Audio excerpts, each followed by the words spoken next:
Hi, everybody.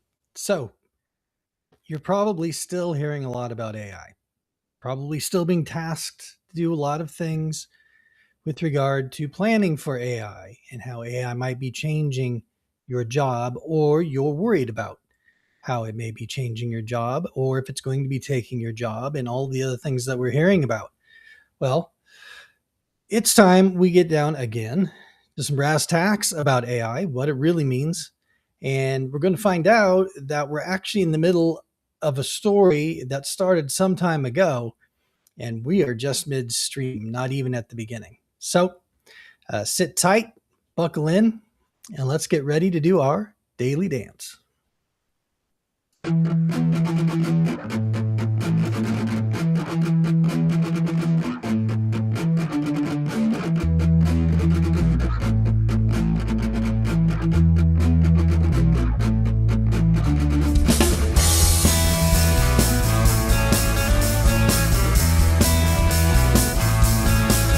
Welcome to the Daily Dance with your host, Brad Richardson.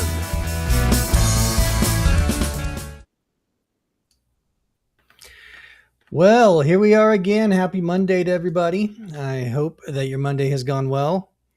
We are heading into getting close to summertime, and things are getting a little bit warmer here in the studio. So I'm going to be getting a bit more casual, depending on the time of day when we're doing our broadcasts. But the material still as serious and still as silly as it always is. So welcome again to the Daily Dance. I'm so glad that you're here. Thank you for taking the time to spend some time. And this, I hope, is an important podcast. I hope that these every episode is important as it moves us toward developing all of us that are in the workforce, tasked with moving things ahead in the business world as we get trained up and we all get in sync with pressing ahead and doing things better, that we can improve the environments that we work in. We can benefit the businesses we work for, and we can be more and more of a blessing to the communities that we live in. So thanks again. I'm excited once again for this episode. Turning back toward AI again. I hope we're not wearing the subject out, but there's always more these days, it seems, to talk about and to tell and to unwind, because there's a lot of hype, there's a lot of truth, but there's also a lot of history with AI and the way that it's been implemented in software over the years, and a lot that you may not be familiar with, a lot that we have worked with a lot of the time and you've not known it. I've not known it till I go back and look. So there's a long history that it will help us to understand maybe better where things are really going realistically, how things are going to play out with AI if we look back to how it's been used up till now. Because actually we have a decent amount of history with the versions of AI that we've already been using and have been implemented for a long time now. So we are going to do our dance, though. It is the daily dance, and that means every day we do a dance, and it's best. We need to be doing it in the morning. You should be doing yours when the day gets going. If you don't feel like it, even better. If you feel a little bit silly doing it, even better. So it's just meant to change the mood, get us moving in the right direction, not take ourselves too seriously, and get ourselves going. That rule is do that little dance before you get going for the day. So having said that, let's do our dance.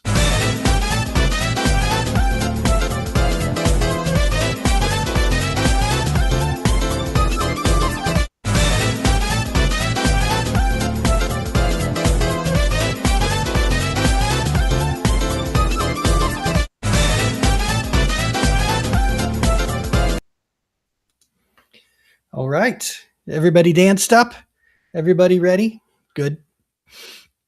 I knew you would be.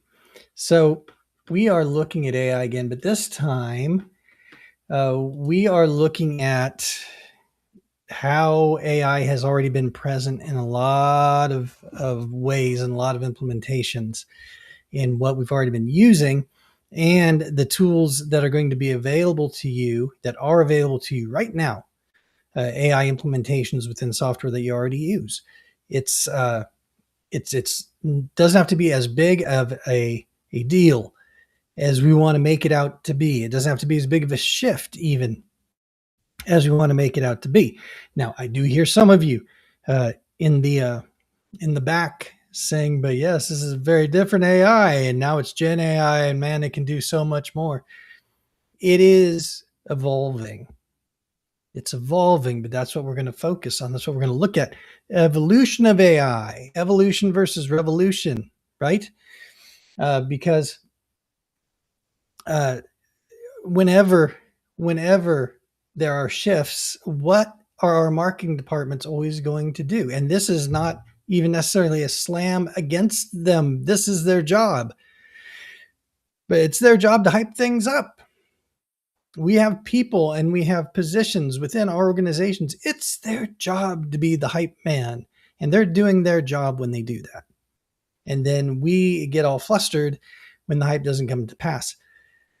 Those of us within the company, it's our job not to believe the hype. Let yourself be motivated by it. Let yourself get excited by it. That's really what our leaders want, that we're going to be invested and engaged and make the most of the opportunities in front of us. Do that.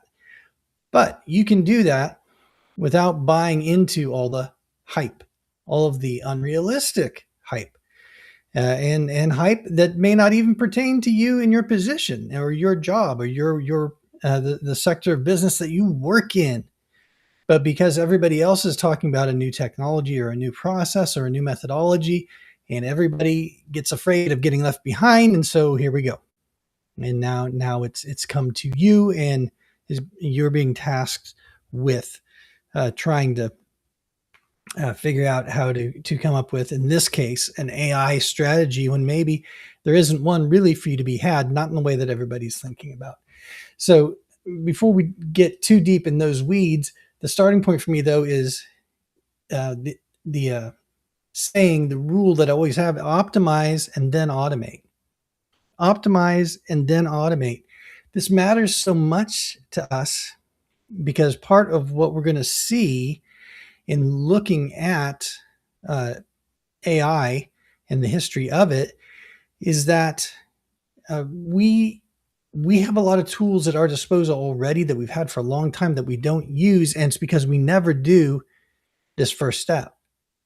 We've never even gotten to the point of optimizing our processes and streamlining them, making sure that they are clean and they're ready to use. And I'm not even going to get into clean data because then you'll find out why. Clean data, for those of you that are more technical and you're looking, you need to have good data. Yes, you do. Agreed. I'm not really looking at that though, because to me, that's more of a focus when you're building in-house your own AI solutions and tying more things together. We're going to work today with systems you already have up and going, SaaS, software as a service, that you pay for in those different environments that you work in. Priced out, we always have data cleanup to do, but I'm more concerned with the even more basic principle of just optimizing our processes and then automate. You could include necessary, at least minimal data cleanup in the optimize, but optimize, then automate. And we've not done that. We've not, first we haven't optimized, and then we haven't even automated using the automations that are available to us. And some of those automations that have been available to us, tools that have been available to us that we still seemingly are unable, unwilling, or don't know, unwilling to implement, or we don't know about well enough to implement, are some AI implementations that have been available for a while. I did some quick research and just digging in this a little bit more, because in my mind, I thought there's got to be loads of software companies out there and software products that have been using AI for a while. And I'm going to give you some of the examples that I knew about, but I knew it had to be a lot more than that. And I'm going to pull this up because you can see some of the platforms. Let me get that banner out of the way for you. You can see some of the platforms, major platforms there listed that have been using AI. I did over 5 years just to be safe, but I know it's been a lot longer for a lot of my IBM decades. I think almost at this point. And yes, not generative AI, uh, not the latest version and technology that we're seeing with AI, but I've been using AI in some way, shape, or form. Dialpad, for instance, is the one that I was thinking of the most. I know for years I used them years back, and they had AI implemented for intelligently prompting sales scripts for people who are on the phone listening to the conversations and then giving intelligent prompts and breakdowns and analytics afterwards of the calls so that salespeople and customer service people on the phone could offer better service. And so there's been a lot of these types of companies doing these types of things for a while. But I know that what with Dialpad, we hardly scratched the surface even of what it could do.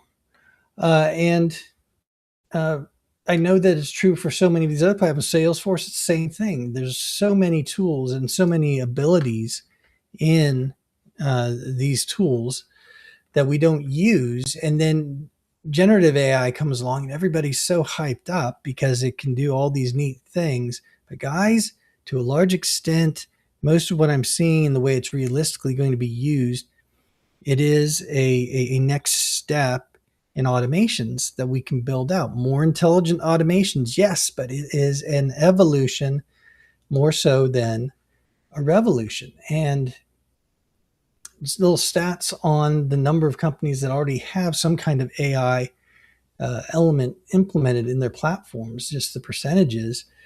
Best I could find, it looks like maybe uh, pre all the generative AI hype, they're probably, well, it's a wide range, but anywhere from 9,000 to 15,000, maybe SaaS companies that are already using some implementation of AI. And now those implementations are like lead scoring and churn prediction and forecasting, like in CRMs, um, personalization, content recommendations, ticket routing, sentiment analysis, and predictive maintenance and anomaly detection are just a few that I was able to pull up and list. And that was the type of thing that I was thinking of that I was seeing in Dialpad. Love that product, but the way that it worked and the way that AI works so well in those implementations is because they are trained specifically for that platform and for specific tasks. So you can get it very optimized and working very well for the tasks that you need to do because we all know AI needs to be trained and it still does. This narrows the field that you need to train it in. So just like a person, it can get a lot better if it's more specialized. And so these AIs end up being more specialized. That's what we end up seeing. Um, and that's good. That's not bad. Maybe it's not as impressive as generative AI or how we're going for uh, uh, oh my gosh, artificial general intelligence. I'm sorry, AGI. How we're going for AGI, where we just have that AI that you can deal with like a person and it can do everything that you want it to. And obviously, the way that the generative and different current levels of AI, how they are doing that more and more, and we're getting there more and more, and we're pressing toward that, but we're not quite there. And I just want to point out that it doesn't necessarily have to be. It's neat, it's cool, it can have its place and will have its function, but a lot of these other uses for AI are actually better. They're better being more specific, not being generalized, because they all still need to be trained. So how good does it need to be, right? Before you have to be able to trust any of these before you can really utilize it in your workflow and in your business. And so when it's a specialized AI that is trained for specific tasks, and then you know that it does those tasks really well, you can trust it, you can use it. And so much more useful than a general AI again, artificial general intelligence. I've had different episodes where I break down the different terms, but the artificial general intelligence, we're not there yet, but that's what everybody's moving toward. That's what we're trying to get toward. Jarvis in Iron Man, right? Okay, that would be that. But and we're not there yet. But some of these specialized AIs are actually more useful, not as cool, maybe not as fun. Uh, if you're into technology and you like to see all the neat things that some of the latest AI platforms are able to do, but still, it's uh, it's just a reason for us to pull back just a second and realize that we have a lot at our disposal already. And part of the principles I want to emphasize as we go along is always we use what's in front of us already. We use what's in the cupboard already, right? Like going into the kitchen to make a meal. And before you go to the store and spend money you don't need to, you're going to open up the cupboard doors and you're going to take a look and see what you've got before you start buying more of anything. You want to see, what do we have? What do we currently have that I can use? And we always want to do the same thing. And so if you're looking for some type of intelligent automations, I guarantee you there are a lot already there lurking in the lurking in your computer and in your very systems that you're already working on. There have always been ghosts in the machine. Random segments of code that have grouped together to form unexpected protocols.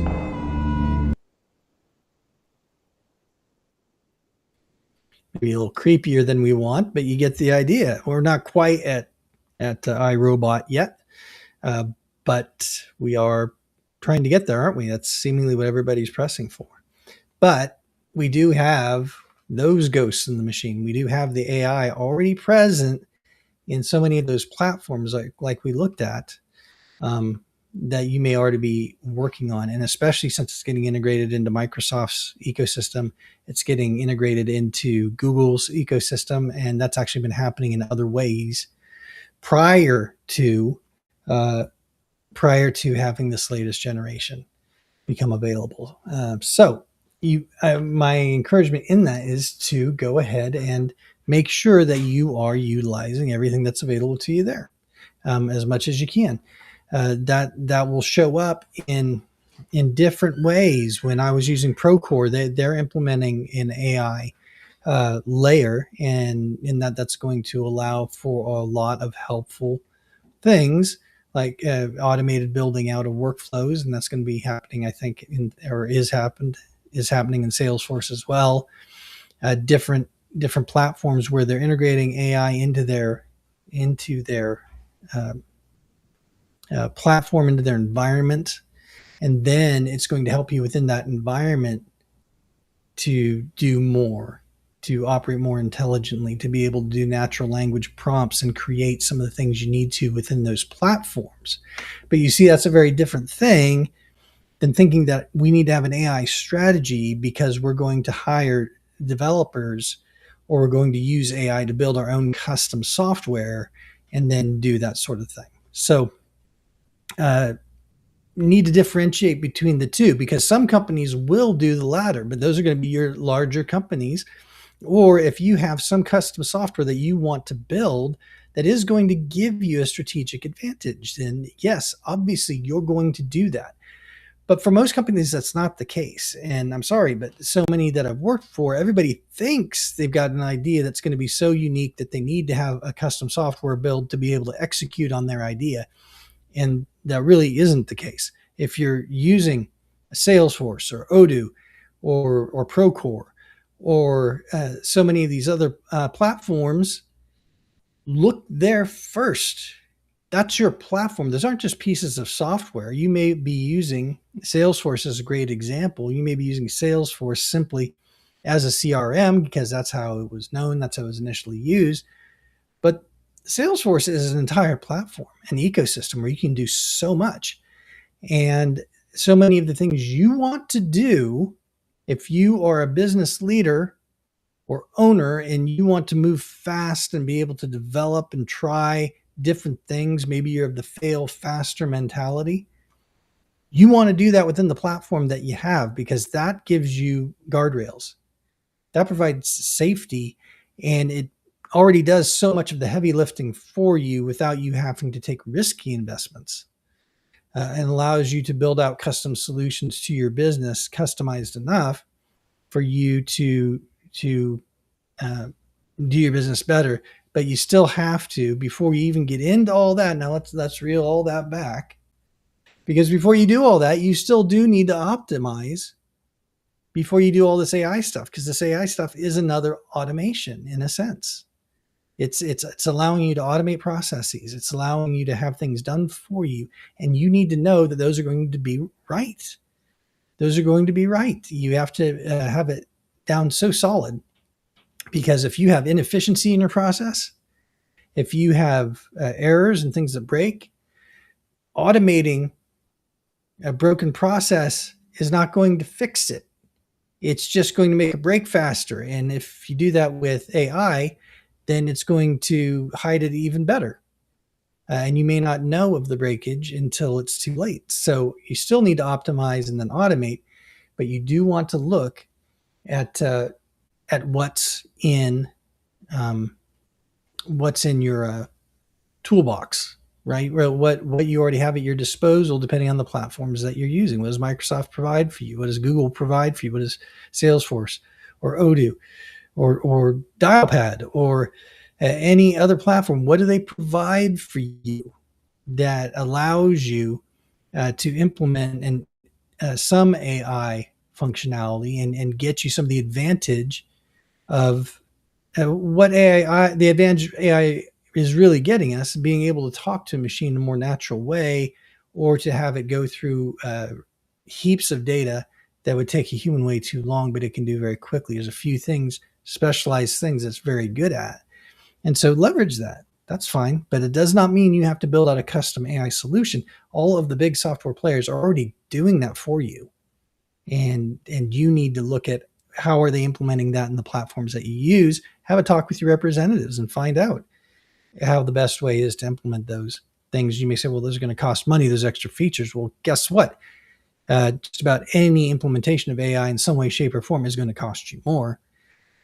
These methods of using AI are, again, lower risk and much higher chance of success because you're working in the environment that you know. Okay. So think about that. Back on talking about the specialized training of AIs.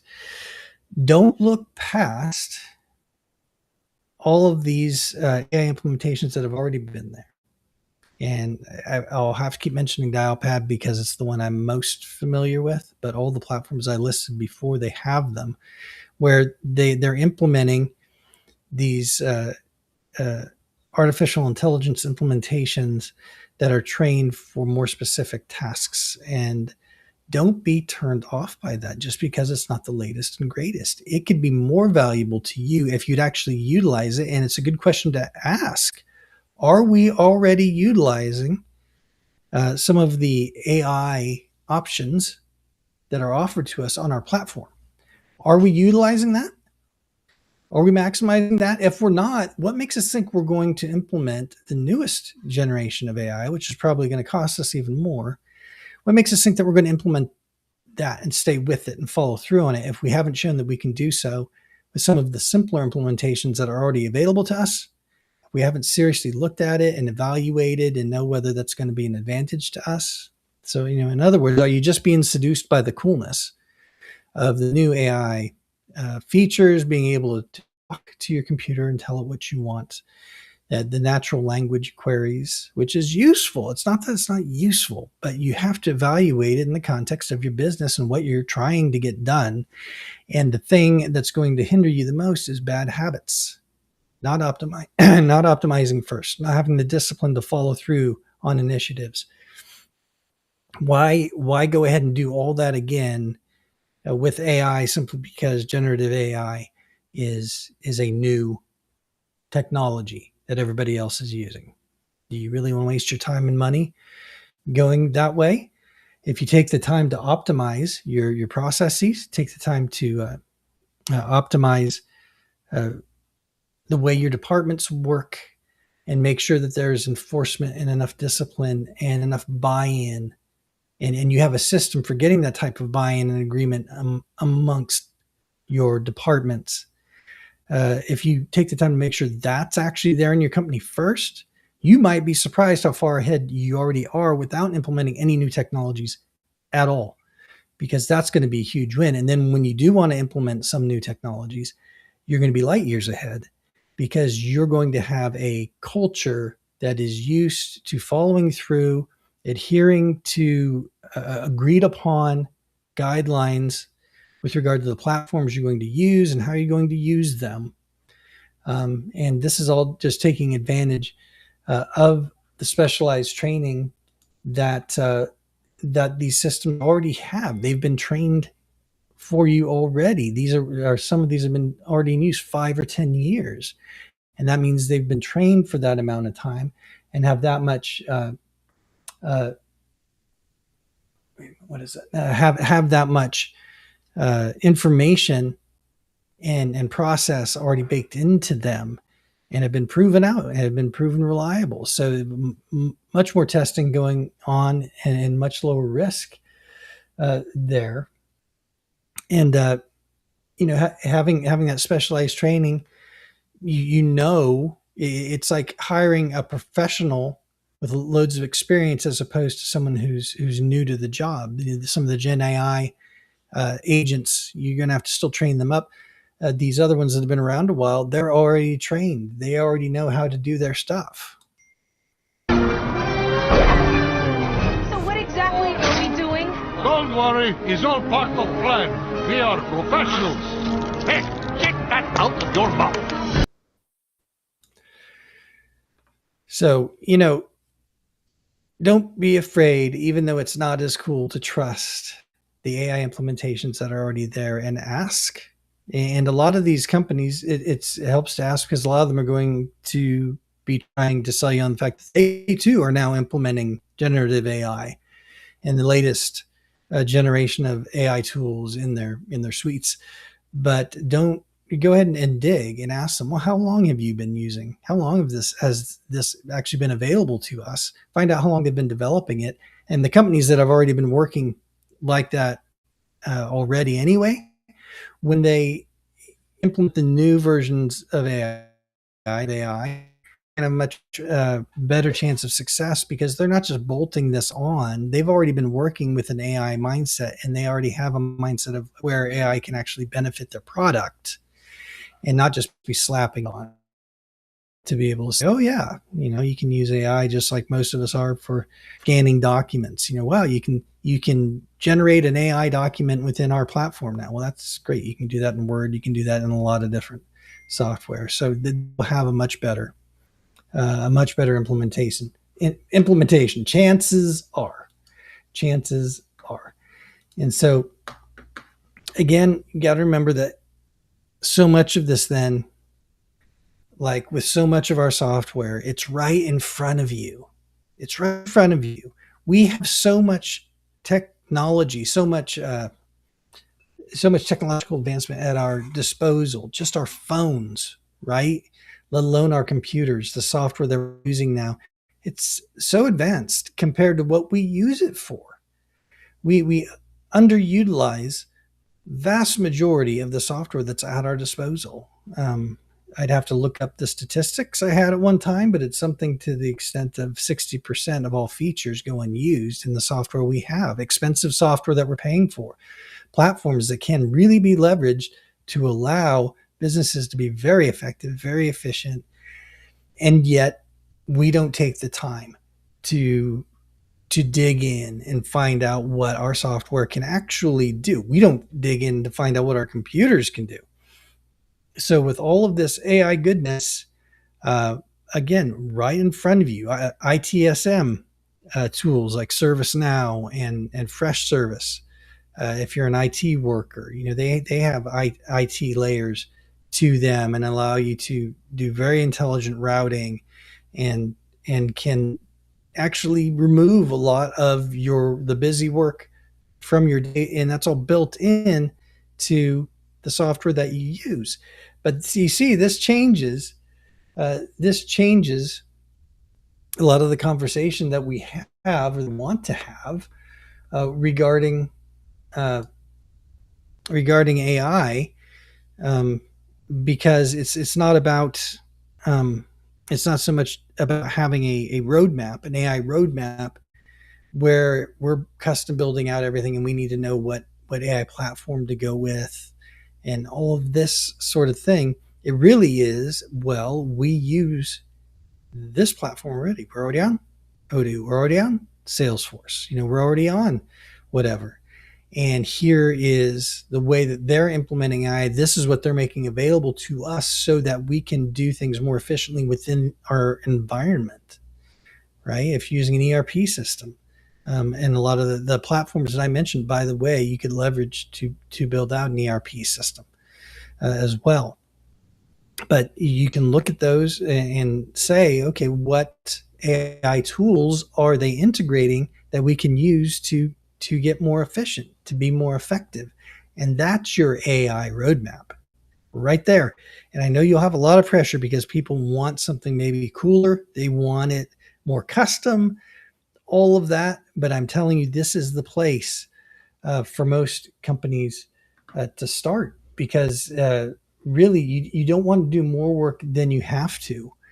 And a lot of, so much of the time, everything that you need in our companies, you'll hear me say this over and over again, so much of what we need to be successful, we always have right in front of us, whether it's tools, whether it's personnel. A lot of times it just means taking a breath and stopping to actually discipline ourselves to make the most of what's in the cupboard, because we probably have what we need. No more training do you require. Already know you that which you need. And that's just the truth. That's the truth of it.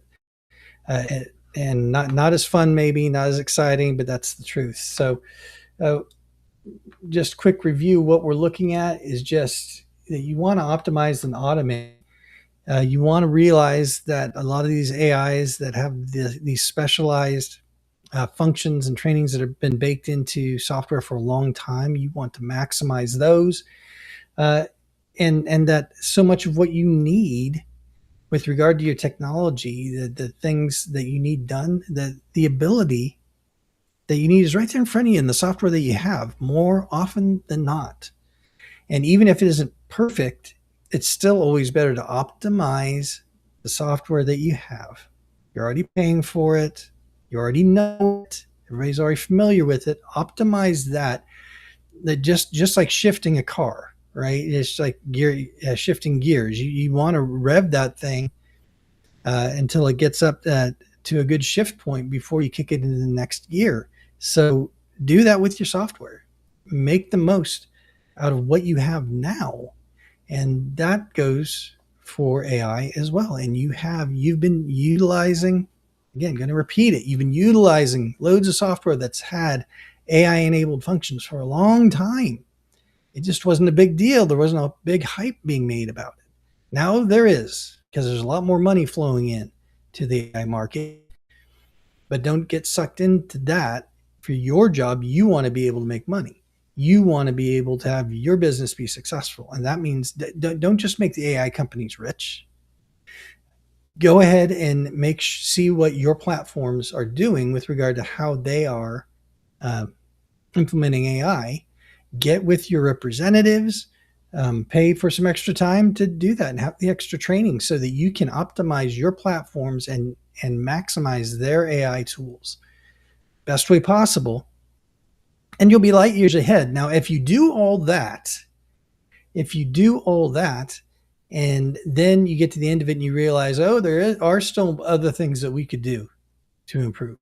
There is still more that we could do if we had our own customized AI agents or tools. Well, then you can have that conversation. Then look at it. But now you've got good reason to pursue that new project. And it isn't just because everybody else is doing it and it seems really exciting. Now you have concrete reasons. You will have proved it out. You will have taken your tools as far as they can go. You will have done your due diligence. You will have done your research, not been lazy, and you would have gotten after it and found out what's available to you guys already, what your business needs, and then you can go from there. And that's just going to be way more beneficial uh, for you to do it that way. And the reason that why am I bringing all this up? Why am I prattling on about it? Well, I'm prattling on because I know many of you are going to be getting pressure from board members, if you're an executive, executives, if you're upper or mid management, and then on down the chain. You're going to be getting lots of pressure of what are we doing with our AI initiatives, right? And I want to say this is a way that you could say, here's what we're doing. But understand that so many people who are saying, what are we doing with our AI initiatives? They may not even have in mind what that means, an AI initiative. What does that even mean for us? They may not know. This is a way that you can help them see, here's how we are utilizing AI to help our business. And great news, it's already baked in to these platforms that we've already chosen. And that helps loads too, because that validates the decision that you all already made. And hopefully you made that together as a team of here's the platform that we're on.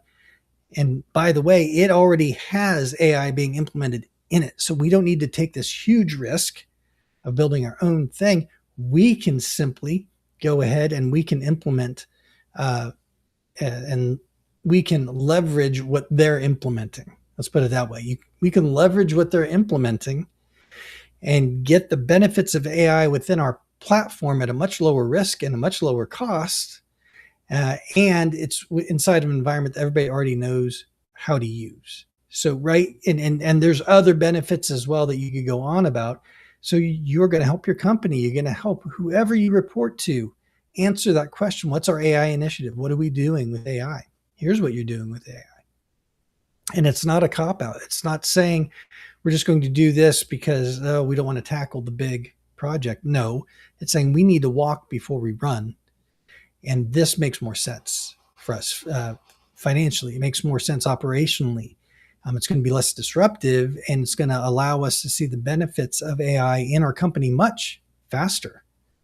And it's much more likely to be a good solution that we'll stick with rather than something that's going to end up being a fun demo that's going to impress a few people and then no one's going to use. Not that that's ever happened, right? I'm sure that's never happened to any of you where you end up doing a whole bunch of projects that end up being very in-depth demos to show people who wanted to know that we were moving along in a certain way, using certain technologies, and then never gets used again. Any of you data analysts out there building dashboards will very much know that pain. So this is a way to satisfy everybody, to actually scratch that itch of we do want to be leveraging the latest technology, but allows you to do it within your comfortable and familiar environments so that you can actually get ahead. You can move your business ahead and help the people who work there be more effective and more efficient. Okay. So what is our homework? Where do we go from here then? All that being the case, there's a lot in there that you could go back and watch and read and think about. And though I'm not mentioning it here, please, I hope everybody in every company has it on their agenda to constantly be optimizing your processes, optimizing everything that you do, making it as clean as possible while doing it manually, right? A manual process that you've worked out all the kinks and you know it's clean and you're familiar with it, you're intimate with it, you know how it's supposed to work, because then you can optimize those all day long, right? But for the purpose of this podcast, we're going to say that the homework for today is just review your software. In light of everything we just talked about, review your software and find out what the capabilities are. You may not have had enough time to breathe to do this. You need to schedule time on your calendar to do this regularly. Review your software, get familiar with it. Are there new features that have been added you don't know about? Most major software companies will be happy to let you know what their roadmap is with regard to AI and new AI enabled functions within their platforms. Find out what those are. What are the timelines?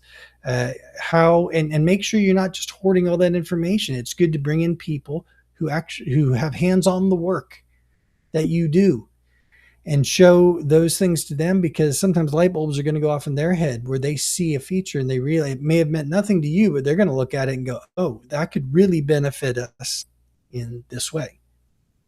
Don't step in feeling like you have to know everything. Don't think that way. There have been more projects that have crashed and burned because people along the chain thought that they understood the business's processes well enough to make those kind of decisions, and they didn't, right?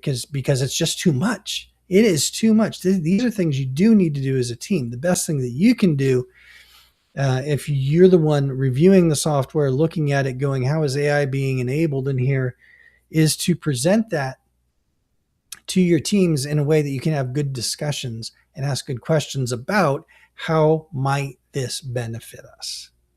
How might this benefit us? What's the value in this for us? And then you can start doing cost benefit analysis, because usually you do need to pay extra for those new features. But have a value discussion. Make sure it's not just cost. Discuss the value of it. But you're only going to be able to do that if you review your software. Review it as thoroughly as you can. Set the time aside to do it. Take notes and really know your software. And